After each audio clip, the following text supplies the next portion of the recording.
Life is a car. Where is Jesus? Think of your life as a car just for a moment, okay?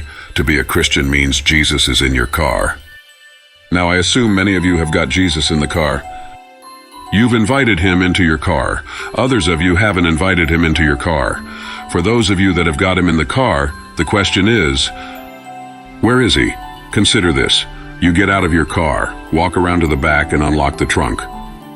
Okay, Jesus, come on out. It's time for religious happy hour in church. You sing, you listen, you enjoy, and then after the religious happy hour and you say, okay, Jesus, get back into the trunk. For those of you who have him in the trunk, reflect a bit about what those who do not have Christ think. Ha, look at them. They look so religious right now, but in a few minutes, if that is being a Christian, I want nothing to do with Christ. It is something to think about. But now some of you are saying, no, he is not in my trunk. I would never put him there. Okay, good. He is in the car. Where? Okay, you now put Jesus in the back seat. He is a passenger. You put him in the back with the other kids. They might all be looking out the window, but there is no real communication. But now you say, I would never put Jesus in the back seat. Oh no, I put him in the front seat beside me. He is kind of like a companion, a friend. You reach over, perhaps hold his hand, perhaps have a nice conversation, but he is still a passenger. You are in control. You go where you want. Jesus just follows. Now you are thinking, we know where you are going with this. And you are probably right. I am scooting over to the passenger front seat, and Jesus gets out and moves to the driver's seat. Is Jesus in the driver's seat of your car? Is he really in the driver's seat? I have one more question for you. Have you ever heard of a backseat driver?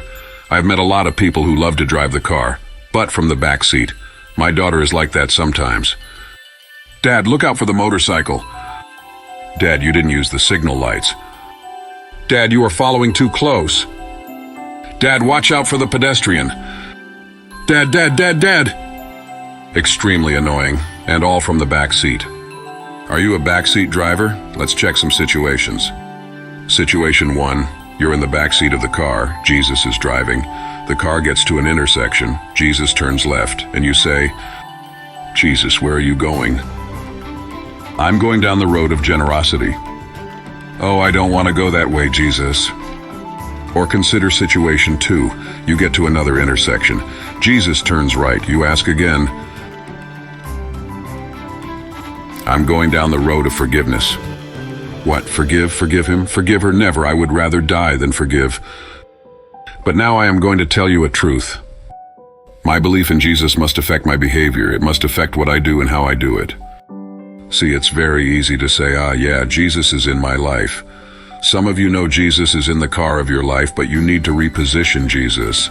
Some of you have to get him out of the trunk, out of the back seat, out of the passenger front seat, and you've got to say, Jesus, I want you in the driver's seat of my life, and I'm going to let you actually drive. No backseat driving.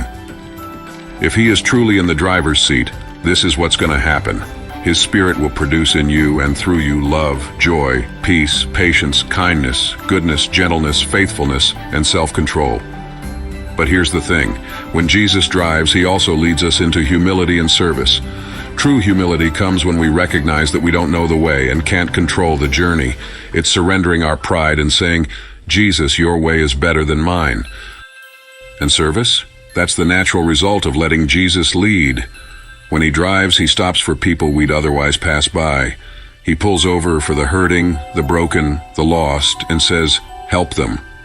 Being fruitful like Jesus means stepping out of the car to serve others, even when it's inconvenient, uncomfortable, or requires sacrifice.